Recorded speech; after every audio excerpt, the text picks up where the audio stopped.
Buenas tardes, mi nombre es Vanessa Álvarez y estamos a punto de grabar la clase de la residencia de la capacitación pedagógica para el ejercicio de la docencia en los niveles medio y superior.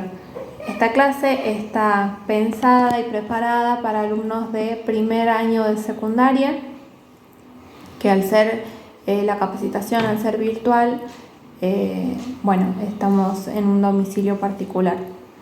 Y lo que vamos a trabajar en esta clase es sobre neuroarquitectura, cómo influyen los sentidos a la hora de diseñar. Vamos a empezar la clase de diseño, hablando sobre si podemos diseñar desde lo que sentimos. Para eso vamos a ver un video de Ana Monviedro de una charla TEDx. ¿Sí? Bien. ¿Hay alguien que se dedique a ejecutar diseño o arquitectura en la sala? ¿Hay algún diseñador, diseñadora o arquitecto o arquitecta que levante la mano? Ninguno. 1, 2, 3. ¿Y hay alguien que consuma diseño o arquitectura, que sea usuario de diseño y de la arquitectura? Espero que todos levantéis la mano, porque todos utilizamos objetos y vivimos en espacios. Mi ponencia de hoy se llama Podemos construir desde lo que sentimos. Y mi gran duda es por qué las personas que hemos estudiado diseño y arquitectura sabemos más de esto que de esto, cuando realmente este es el denominador común de todos los proyectos. Esta duda me inundó por primera vez cuando estaba en segundo de carrera y tuve que realizar un ejercicio en el que me enfrenté a esta casa de aquí, que es la casa de vidrio de Lina Bobardi, una arquitecta brasileña maravillosa, fantástica. Y en el ejercicio nos proponían que hiciéramos una modificación en la casa o en los entornos de la casa para una persona, en mi caso, que no tuviera visión. Yo estudiaba la casa y cuanto más la estudiaba y más la veía, más visual la sentía. Y realmente el problema que tenía era que me daba mucha pena que mi cliente, mi usuario, no iba a poder disfrutar de esas cualidades visuales. Seguía estudiando la casa para ver qué podía hacer y me di cuenta que podía traducir estos estímulos visuales en estímulos auditivos y hacer sinónimos entre lo que pasa a nivel visual y lo que pasa a nivel auditivo. Así realicé un pabellón, diseñé un pequeño pabellón en el que esta sensación del espacio pues era la misma, aunque la geometría del edificio era distinta. Pero mis profesores no lo entendieron, porque veían muros, veían un lenguaje arquitectónico. Ellos no veían lo que yo contaba con las palabras. Y me di cuenta que en la carrera no me estaban dando las herramientas para hablar el lenguaje que tiene que ver con la arquitectura, que tiene que ver con la experiencia. Porque estudiábamos a las personas como si fueran objetos inertes. No estudiábamos las sensaciones, las emociones, las percepciones cambiantes a lo largo del día. Y ahí, segundo de carrera, empezaron todas las preguntas. ¿Cómo sentimos el espacio? ¿Por qué a veces corremos y a veces vamos más lento? ¿Por qué una ciudad más densa me hace caminar a una velocidad distinta que un pueblo pequeño? ¿Por qué si voy cargada pienso que mi objetivo está más lejos? Todas las respuestas me llevaban siempre al mismo sitio, a la neurociencia, al funcionamiento del cuerpo. Y honestamente es un camino que evité, porque bastante complicada era ya la carrera como para ponerme a estudiar neurociencia. Así que hasta que no terminé, en el año 2014, no me matriculé en neurociencia y percepción y fue cuando empecé a encontrar respuestas. No solo aprendí cómo funcionan las neuronas, la glía, el sistema nervioso central y periférico, sino que aprendí cosas maravillosas y súper útiles, como que tenemos un tipo específico de neuronas, las neuronas espejo, que se activan no solo cuando ejecutamos una acción, sino cuando vemos que alguien la ejecuta. Esta es una de las bases del aprendizaje y de la empatía. Gracias a estas neuronas podemos desarrollarnos en comunidad. Según iba estudiando, aprendía también que en el córtex somatosensorial de nuestro cerebro, aquí arriba, donde nos ponemos las diademas un poquito más atrás, tenemos representaciones de nuestro cuerpo y que estas representaciones de nuestro cuerpo pueden cambiar con la experiencia que tenemos con el espacio. Por eso, por ejemplo, los pianistas tienen una representación más voluminosa de los dedos de sus manos, porque los utilizan más. Esto sucede sucede gracias a la neuroplasticidad, que nos acompaña toda nuestra vida. Pero es que no terminó aquí la aventura. Seguí estudiando y me di cuenta que el cerebro se nos sale por los poros de nuestra piel, se nos sale por nuestro cuerpo. Por eso siempre digo que el espacio es una extensión de nuestro cerebro. Cuando conocí los pares craneales dije, claro, así llega la información. Este es el viaje que hacen. Y hay viaje de entrada y viaje de salida. No es una única dirección. Y esto es un ciclo constante. Si os preguntara, ¿cuántos sentidos tienes?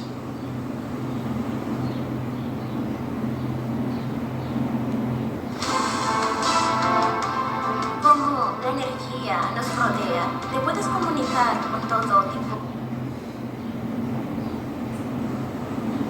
Intentad hacer una lista. Hay veces que hay gente que me dice, madre mía, no me salen ni los 5 de primaria.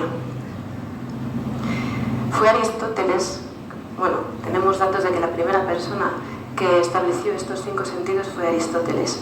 A día de hoy ha habido un grupo de investigación en la Universidad de Glasgow, conducido por Steve Draper, que ha identificado hasta 33 sentidos. Yo siempre digo que tenemos tantos sentidos como habilidades tengamos en nuestro cuerpo.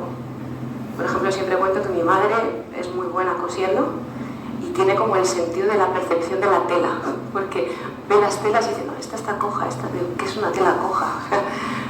Entiende perfectamente cómo es esta estructura y es un sentido que ella ha desarrollado a raíz de su experiencia. Nuestras experiencias nos hacen desarrollar diferentes sentidos y cuanto más sentidos tengamos, más seremos capaces de ver. Pero es que no solo eso, no solo tenemos, y aquí viene lo bonito, no solo tenemos sentidos individuales, sino que se produce crossmodalidad sensorial. ¿Esto qué es? Seguro que habéis oído hablar de la sinestesia. Bueno, todos tenemos nuestra sinestesia, porque se nos juntan, ¿no?, los recuerdos, los olores, los sonidos, la textura. Todo esto es procesado simultáneamente, porque la realidad es multisensorial, no es unisensorial. No podemos diseñar arquitectura o un objeto teniendo en cuenta únicamente un parámetro. De aquí la dificultad de estas disciplinas. Según iba estudiando neurociencias, y evidentemente siempre he leído también de psicología, de antropología, he intentado consultar a otros profesionales y aprender, he entendido que el usuario de la experiencia de la arquitectura es un ente complejo, somos entes complejos y tenemos 3 dimensiones de actividad cognitiva. Por un lado, tenemos actividad cognitiva, tenemos actividad socioemocional y tenemos actividad fisiológica. La actividad cognitiva tiene que ver con el pensamiento, con cómo razonamos, con cómo gestionamos las emociones, etcétera, etcétera. La actividad socioemocional es la que nos ayuda a desarrollarnos en sociedad, a interactuar con el entorno y es nuestra vía de aprendizaje a través de la comunicación, que ya hemos hablado de lo complejo que puede llegar, ¿no?, y de todo lo que abarca la comunicación, no únicamente verbal. Y la actividad fisiológica es la que nos mantiene vivos. Yo creo que la arquitectura tiene que soportar y tiene que ayudar a que estos 3 tipos de actividades sucedan de manera que apoye a la salud, abogando por la salutogénesis, no curar solo cuando hay enfermedad. Por eso creo que había un error de base cuando yo estudié la carrera y ahora, gracias a mi trabajo y a las personas que me rodean y que trabajan conmigo, estamos empezando a cambiar. Los seres humanos tenemos necesidades cambiantes no solo a lo largo de nuestra vida, sino a lo largo de nuestro día. Y el objeto que utilizamos, el diseño, el espacio, tiene que poder responder en medida de lo posible a estas necesidades. Somos seres dinámicos y además tenemos la habilidad de poder adaptarnos a diferentes circunstancias. Hoy en día vivimos expuestos a entornos de muchísima estimulación, no solo por la tecnología, sino por todo lo que está sucediendo y esta necesidad abstracta de tener que estar en todo. Y ya empieza a ser tan alta que muchas personas empiezan a saturar y empezamos a encontrar medios para aislarnos. Y estos medios para aislarnos habitualmente tienen que ver con la calma de nuestros sentidos. Tienen que ver con que escuchemos ondas alfa, por ejemplo, para intentar escondernos del bullicio exterior. Tienen que ver con ponernos a oscuras, muchas veces. Grandes dolores de cabeza. Personas que tienen migraña necesitan recortar la estimulación visual, porque, como os contaba, ¿no?, la crossmodalidad sensorial hace que lo visual y lo auditivo se junten, con lo cual si quito lo visual puedo modular lo auditivo. En esto consiste mi investigación y sobre estos temas siempre publico, me dicen, wow, ¿cómo sabes todo esto? Es que no he hecho otra cosa desde hace 20 años, ¿no? Y he conseguido, para mí esto es un gran puzzle y me alegra mucho compartirlo hoy con vosotras y con vosotros, porque he conseguido entender que la arquitectura no solo tiene que ver con los parámetros de construcción que hemos heredado de Euclides. El espacio no es solo geometría y material. El espacio tiene que ver con los estímulos que surgen de esta combinación de estos espacios y estos materiales. Y estos estímulos tenemos que conocerlos, y no solo los diseñadores, también los consumidores de arquitectura, porque tenemos que entender qué es de estos estímulos, cuál es el que me está disturbando, cuál es el que no me está permitiendo estar en homeostasis. Y cómo estos estímulos llegan a nuestros órganos de nuestro cuerpo, a nuestra piel, a nuestro corazón, a nuestros ojos, a nuestros oídos. El próximo lunes empiezo este curso de siempre. Si la respuesta es sí, en Open English tenemos...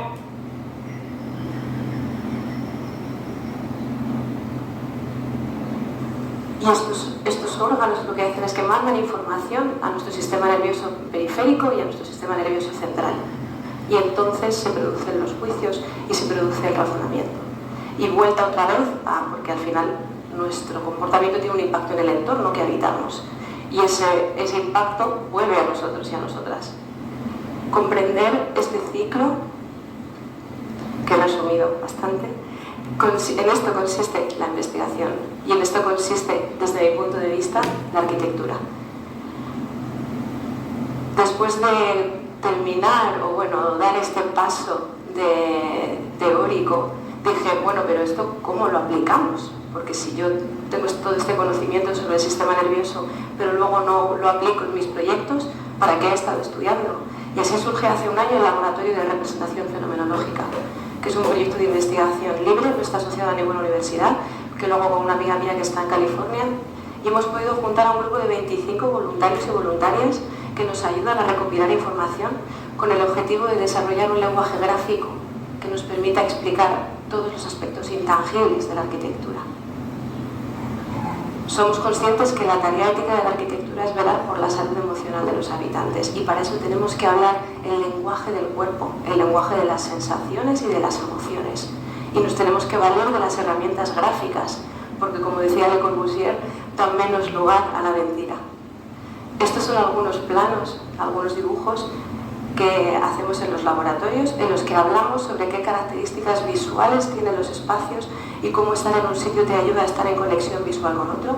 Yo, que soy profesora de secundaria, es muy importante para mí no solo que todos los alumnos me vean a mí, sino que entre ellos se vean las caras, porque cuando dos personas se están mirando la cara, a los ojos precisamente, sus corazones tienden a sincronizarse. Y esto lo puedo saber si yo realizo un mapeo visual del espacio. Hacemos también mucho trabajo relacionado con los olores. El olor, que es invisible, pero que se mueve con la temperatura del aire, porque el olor tiende a subir. Es el único sentido que no pasa por el hipotálamo, que llega directamente al ciclo, al área emocional de nuestro sistema límbico. Esto hace que esté muy ligado con la memoria, con los recuerdos. Por eso cuando olemos el perfume de alguien, directamente nos viene la cara de esta persona. Por eso muchas veces a mis estudiantes también les decía, si te cuesta mucho estudiarte los verbos irregulares, tómate un chicle de un sabor que nunca tomes, y en el examen no se lo contaré a nadie y te dejaré que tomes este chicle. Y esto les ayudaba a que la información llegase. En el laboratorio de representación fenomenológica ponemos mucho énfasis en la representación del olor, porque pasan cosas como otra anécdota que también cuento a veces, en un hospital, justo como en la planta baja, no en la planta baja del hospital, pero en la parte de abajo abrieron una cadena de comida rápida. Y por la morfología del hospital, que hacía como un aire con un poquito de el olor de la comida subía y llegaba hasta la planta cuarta, que era donde estaban los adolescentes que estaban ahí ingresados por oncología. Muchos de ellos pasaban mucho tiempo en el hospital. Claro, seguramente no podían bajar a este restaurante a comer, a lo mejor lo podían oler. Esto, la representación fenomenológica nos ayuda a poder hacer visible lo invisible. Trabajamos mucho con las texturas, con las discontinuidades térmicas, porque siempre tenemos el amigo friolero, ¿no? Pues dices, mira, pues tú siéntate un poco más para allá, que hace más calorcito, ¿no? es algo que no podemos ver, pero sí podemos sentir. Siempre digo, no lo vemos con los ojos, pero lo vemos con la piel. Y los resultados, la verdad es que además son bellos, son estéticos. El mensaje que hoy os quiero mandar es que el espacio tiene un impacto enorme y que es un tema demasiado serio como para que solo lo trabajemos los profesionales. De hecho, seguro que si os ofrecen comer huevos de gallinas camperas o de gallinas creadas en jaula, sabéis cuál elegir. Conocéis el impacto que el entorno tiene en las gallinas, ¿no? ¿Por qué no hacemos lo mismo con los humanos? Podemos construir desde lo que sentimos y se llama neuroarquitectura. Muchas gracias.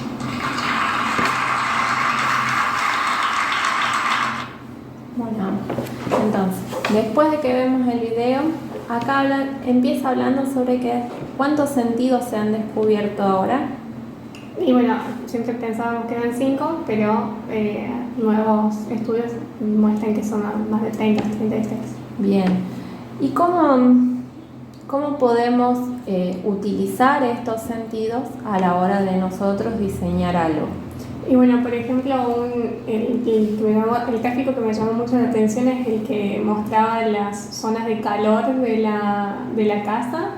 Entonces, eso ya nos puede ayudar a la hora de situar, por ejemplo, en los sillones, me imagino, o cosas así, donde preferimos estar en base a la temperatura que nosotros preferimos. Exacto.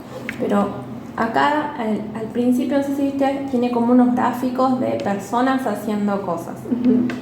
Las personas no están durante el día en la misma posición o, ¿cómo lo puedo decir?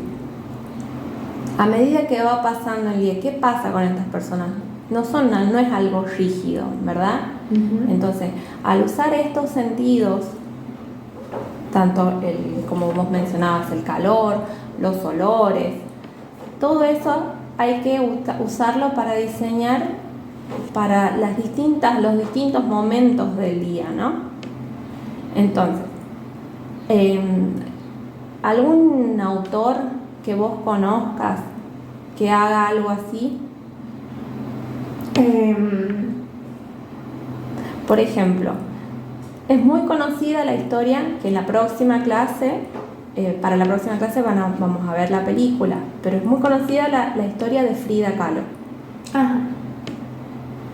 Todos sabemos que Frida le pasaron sufrió un montón de adversidades, y todas esas adversidades, su dolor, todo lo que ella sentía, ella ¿qué hacía en sus pinturas? Y bueno, las demostraba, las terminaba plasmando eso que ella sentía en la pintura. Bien, pero ahora, solamente los arquitectos o los artistas como Frida tienen la capacidad de hacer eso, o todos nosotros podemos utilizar nuestros sentidos y las emociones que nos genera a la hora de diseñar algo propio, algo de nuestra casa.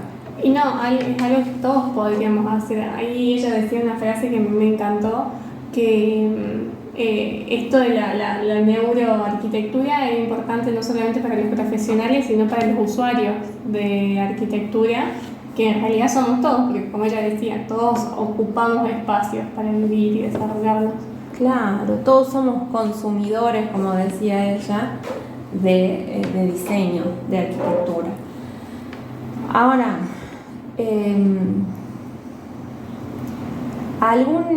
¿qué podríamos usar de tu casa, de tu propia casa? ¿Algún espacio, el espacio que a vos más cómoda te sientas? Y bueno, podría ser mi habitación. Tu habitación, bien.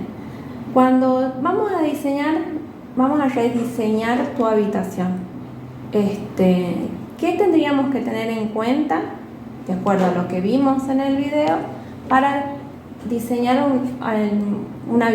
tu habitación o modificar alguna parte de tu habitación? Y bueno, supongamos, hay que tener en cuenta que da a un patio techado cerrado. Así que bueno, hay que tener en cuenta eso a la hora de tener en cuenta la ventilación y a la vez la luz del sol. Está cerca del baño en cuanto al tema olores, digamos. Está al lado de otra habitación ruidosa, entonces quizás podríamos tener en cuenta eso para intentar hacerla más luminosa, por ejemplo, o sí, para que bueno, ese sentido de luminosidad la haga más amplia, porque la verdad es un espacio pequeño. Bien. En este caso, vos en tu habitación es solo tu habitación, no compartís tu habitación con otra persona. Pero también, si la compartiéramos, también hay que tener en cuenta todo esto que vos dijiste y cómo afecta a la otra persona. Claro. ¿Verdad? Entonces, como habíamos dicho, tu habitación es solamente tuya, ¿sí? No la compartes con una segunda persona. Entonces, a la hora de diseñar, en este caso, vos tienes que ver cómo te hace sentir a vos, cómo la relación con este espacio, cómo lo sientes vos. Si lo compartes con otra persona, es lo mismo, ver cómo la relación entre esto que vos decías, de que tiene el baño cerca, de que tiene un patio techado atrás, todo esto hay que tenerlo en cuenta a la hora de diseñar. Y en el video también mencionaba algo que decía de que las personas, ¿cómo es que con los sentidos? Uno ya nace con un sentido de decir, bueno, como el ejemplo de la madre de ella, que decía, ella tiene un sentido para ver la tela, para saber de la tela. Claro. En realidad tenemos como, por lo que entendí, tenemos como diferentes, como que venimos predeterminados para cierta clase de talentos quizás, pero que el estímulo que recibamos va a hacer que se desarrollen estas habilidades. Y que ella decía que podemos tener tantos sentidos como habilidades desarrollemos. Así que cuanto más desarrollemos una habilidad y cuantas más habilidades desarrollemos, mayor va a ser esa cantidad de sentidos que tendríamos y la profundidad de esto. Exactamente. Y a la misma vez, así como estas habilidades se desarrollan, ahora, si nosotros quisiéramos en este momento decir, bueno, vamos a diseñar la habitación de Amira, por ejemplo, hablaba de una persona que tuviera migraña. Hay que tenerlo en cuenta a la hora de diseñar tu habitación. Supongamos que vos sufras de migraña, ¿sí? ¿Qué cosas no pondríamos en una habitación de una persona que padece de migraña? Y por ejemplo, no pondríamos luces muy fuertes. Bien. Quizás no la cargaríamos de cuadros o cosas así. Tampoco teniendo en cuenta que quizás esta persona se tiene que mover con poca luz en la oscuridad, tampoco pondríamos mesas o cosas con las que se pudiera llegar a tropezar si está caminando o desplazándose en la oscuridad. Esas son las cosas que se me ocurren. Bien. Que no corresponden. También los colores, jugar con los colores, así como con la luz, también hay que tener en cuenta colores que no sean muy llamativos, que no sean muy fuertes, porque eso le va a hacer peor, se le va a poner peor la migraña. Bien, entonces, si tuviéramos que hacer ahora una lista de las necesidades para tu habitación, ¿qué pondrías vos en tu lista? A ver. Y a ver, diría que necesita más luz. Bien. Entonces quizás algo relacionado a las ventanas. Entonces, más luz natural. Sí, más luz natural. Luz natural. Entonces ahí tendría que ver algo relacionado a las ventanas. En el caso de la iluminación que ella tiene la iluminación desde la parte central, quizás algo un poco más desde los costados, que sea más tenue para no... esto de que hablamos de las migrañas, que yo de hecho sufro de migrañas, así que tener en cuenta la iluminación artificial. Con el tema de los colores, mi habitación está pintada de rojo en una de las paredes, quizás algo un poco más suave como un rosa o algún tono pastel. Te estás dando cuenta de ahora que quizás el rojo no ayuda para tu migraña. Exactamente. Así que bueno, tendríamos que tener en cuenta los colores y quizás tener en cuenta detalles como lámparas o algo que tal vez no estén, que estén en la mesa de luz y que iluminen. Se me viene a la mente la luz cálida, por ejemplo, en el tema de la lámpara. Exacto. Así que bueno, también lo notamos. Lámpara con luz cálida. Bien. Todos estos serían como puntos importantes a tener en cuenta para tu habitación.